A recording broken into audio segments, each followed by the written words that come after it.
Halo sahabat-sahabatku, lovers and haters. Salam kintil Indonesia. Salah gue nih intronya. Itu mah intro yang pati lah, goblok. Nah. Yo, welcome back to my channel guys. The most handsome and awesome and amazing animal on the planet, Koko Dugo.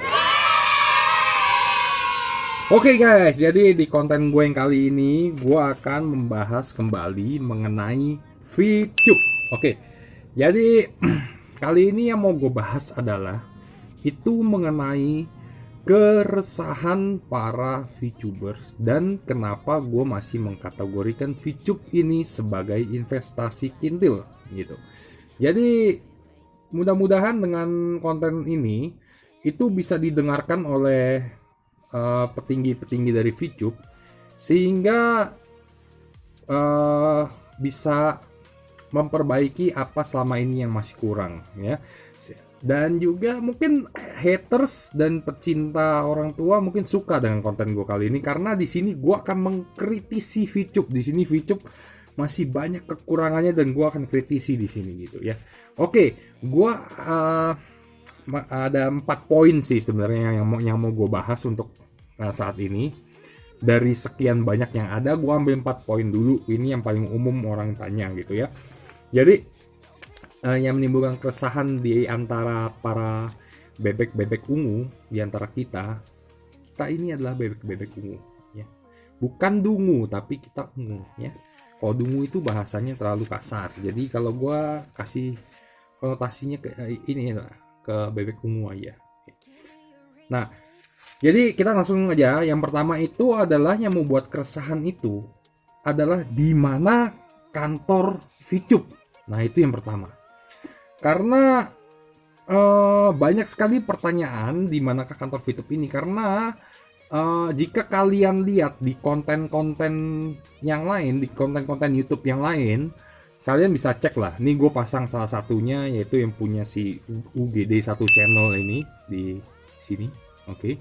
Nah, itu memang dia alamatnya adalah di Kinanti Building yang terdaftar gitu ya. Tapi setelah datang ke sana, itu setelah dicek dan menurut manajemen daripada gedung itu adalah VTube sudah tidak berkantor di sana lagi. Ya.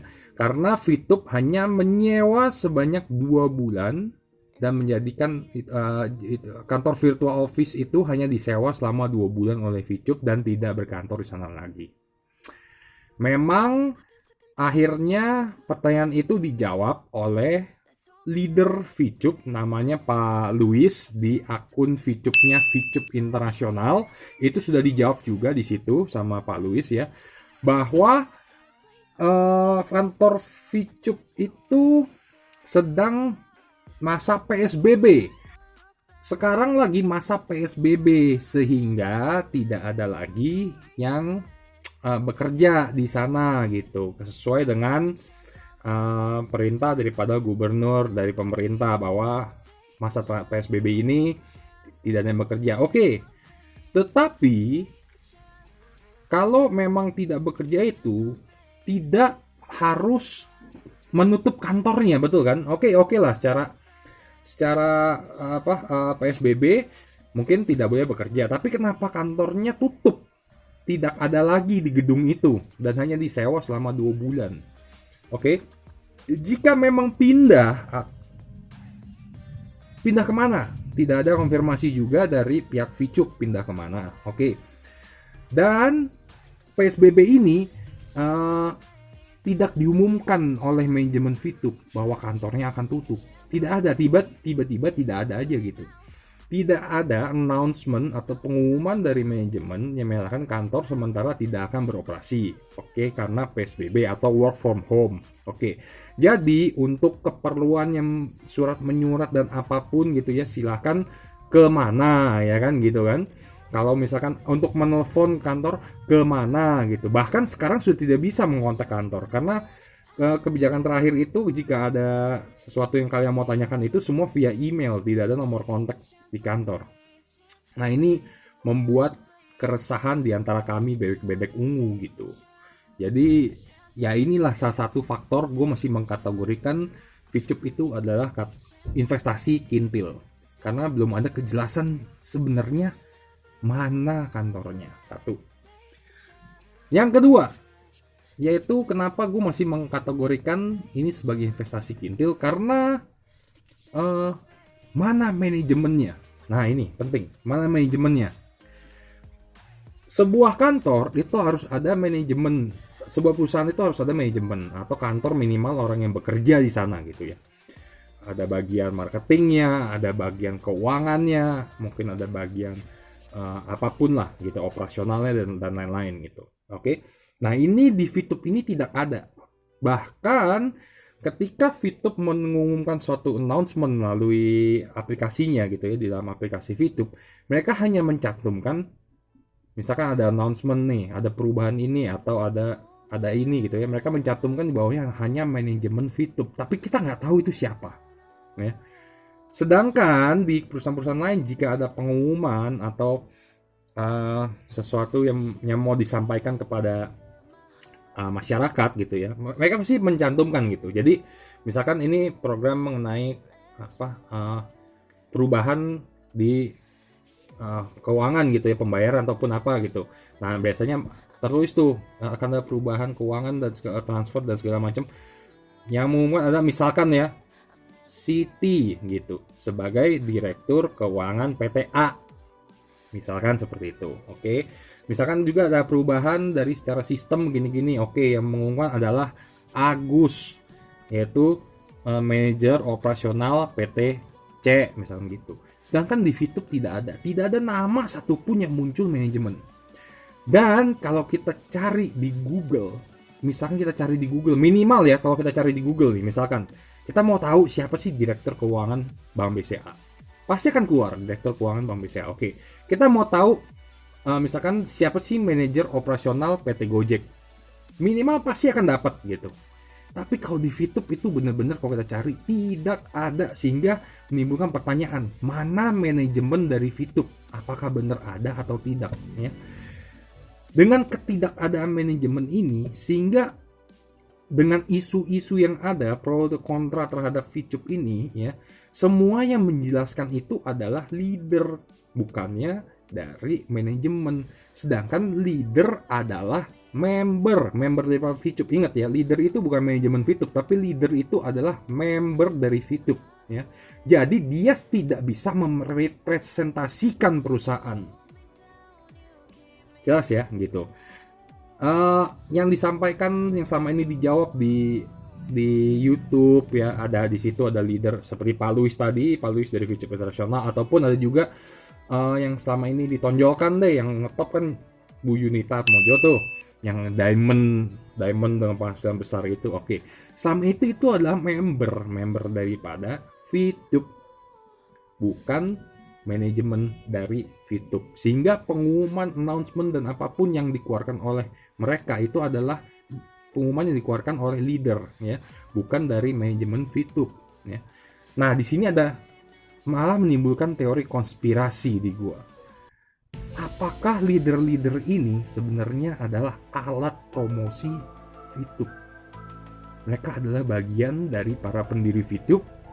Mereka mempromosikan VTube dengan ikut VTube dengan penghasilan yang luar biasa yang ditunjukkan oleh Bu Yunita, terus dengan jadi mereka ini sebagai alat promosi dari manajemen gitu. Apakah begitu? Ini kan jadi konspirasi. Jadi sebenarnya malah menimbulkan gonjang-ganjing dong dengan ketidakhadiran daripada manajemen. Seharusnya nih, kalau menurut pendapat dari gue pribadi adalah, misalkan ada pengumuman atau announcement deh, anggap deh gitu ya. Oke, VTube akan memasuki fase 2. Oke, minimal harus ada pengumuman dulu dari manajemen, announcement. Gitu. Ada announcement dari manajemen yang bilang bahwa oke, VTube akan masuk ke akan segera masuk fase kedua. Titik. Dari misalkan contoh Agus Mustafa, direktur operasional VTube, misalkan gitu. Contoh. Nah, baru orang akan percaya, dan baru setelah itu detail menuju fase kedua itu seperti apa dan lain-lain itu baru disampaikan melalui leader-leadernya gitu. detail-detailnya baru disampaikan ke leader-leadernya, leader-leader sampaikan ke kami para bebek-bebek ungu, ya kan? Mestinya seperti itu menurut masukan gua. Sedangkan kalau ini dari manajemen tidak pernah mengeluarkan pernyataan sama sekali, si siapa gitu, apa hantu gitu. Buat kita tuh di awang-awang, jadi apa, kantor ini tuh di awang-awang gitu ya. Jadi kita nggak tahu itu siapa. Tiba-tiba leader yang memberikan informasi. Apakah leader ini merepresentasikan VTube manajemen? Sedangkan leader ini adalah sebenarnya member. Mereka tidak ada loh di dalam titelnya mereka bahwa mereka adalah bagian operasional VTube. Nggak ada. Mereka semua itu adalah member gitu. Jadi mana manajemen VTube ini menimbulkan keresahan kami para VTuber, dan gue pribadi mengkategorikan ini sebagai investasi kintil gitu ya. Oke, yang ketiga mengenai pendiri atau empunya ataupun owner daripada VTube. Oke, kalau dilihat dari akte yang sudah beredar, kan kalian tentu VTuber tahu lah dari akte yang sudah beredar. Di situ ada nama Jack Goy sebagai Jack Goy, ya bener ya, sebagai owner daripada PT Future VTech alias VTube. Oke, siapakah Jack Goy? Gak ada yang tahu kan? Gak ada yang tahu gitu. Jadi di sini ownernya VTube itu apa, kurang mempromosikan langsung mengenai program planning. Oke lah kalau menurut Paulus katanya oke, CEO itu di belakang layar. Tetapi rekam jejak Pak Jack Goy juga tidak jelas. Padahal, oke kita lihat ya. Gue udah cari, coba search di googling gitu ya, Jack Goy. Kita search di googling, oke. Nah, di situ yang muncul pertama adalah Facebook. Oke, gue akan masuk dari Facebooknya. Oke. Nah, di situ malah waktu gue klik di Facebooknya itu, yang muncul bukan akun Facebooknya dari Jack Goy. Itu malah My Future Business School VTube. Oke. Kalau menurut My Future Business School VTube, di situ Jack Goy adalah CEO pendiri Future VTech. Sebelum mendirikan Future VTech, Jack adalah manajer pemasaran internasional berpengalaman ekspansi ke pasar internasional. Seharusnya orang yang seperti ini minimal namanya muncul satu aja. Apakah itu di LinkedIn atau di dia punya Instagram atau dia punya Twitter gitu ya, Mr. Jack Goy ini minimal muncul aja bahwa dia pernah bekerja di perusahaan apa atau apa gitu ya. Itu minimal harus muncul. Oke, ini nggak ada. Oke, kita kembali lagi ke Google ya. Setelah kita googling lagi, itu dicari lagi di bawah ada lagi nih Twitter. Wah, ada Twitternya nih Jack Goy. Oke, mungkin ini orangnya nih, si Chien Goy, Jack Goy. Oke, masuk ke Twitternya.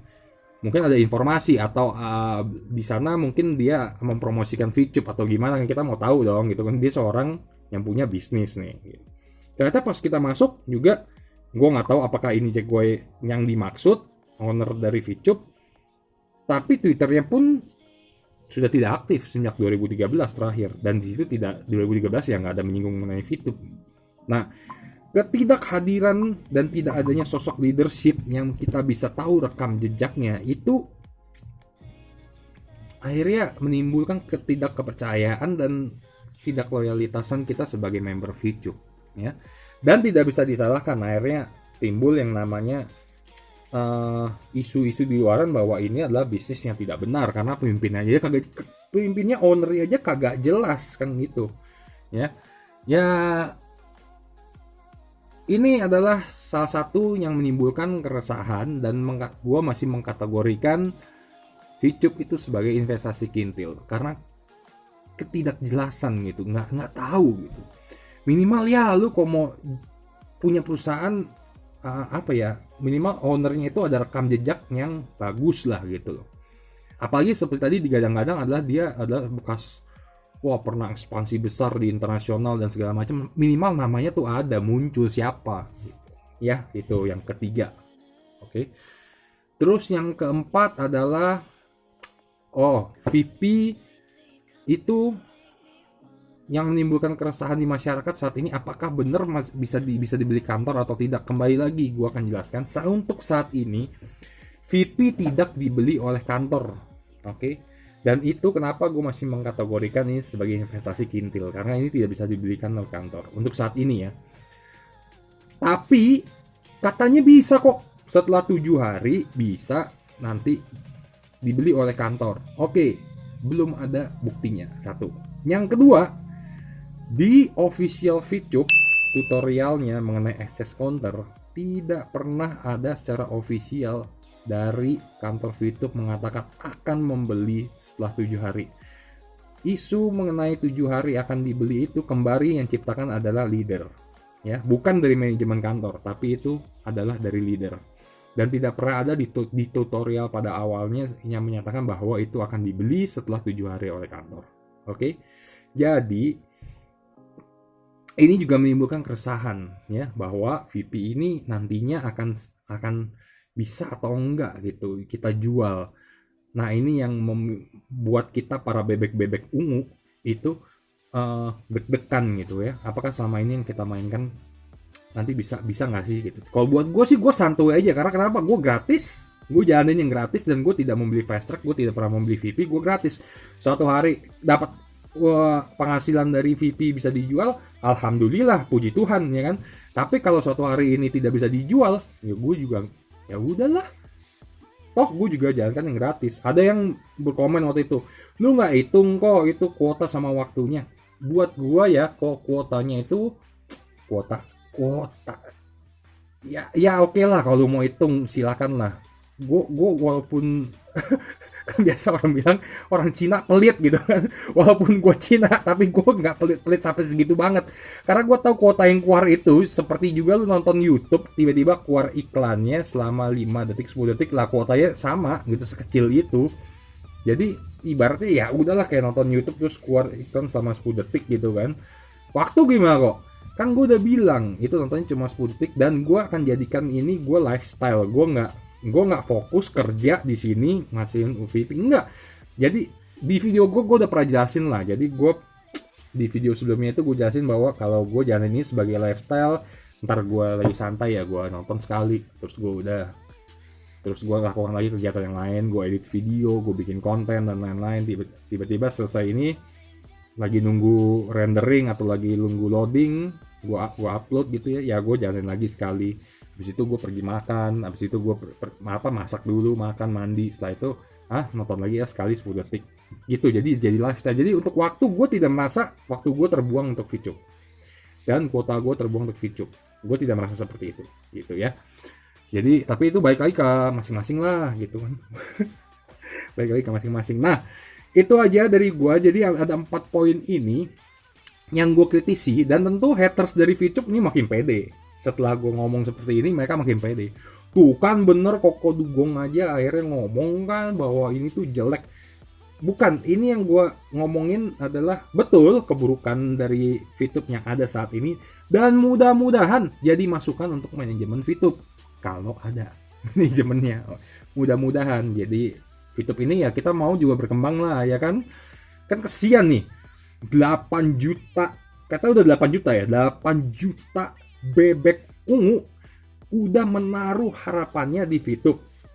Walaupun ya ada sebagian yang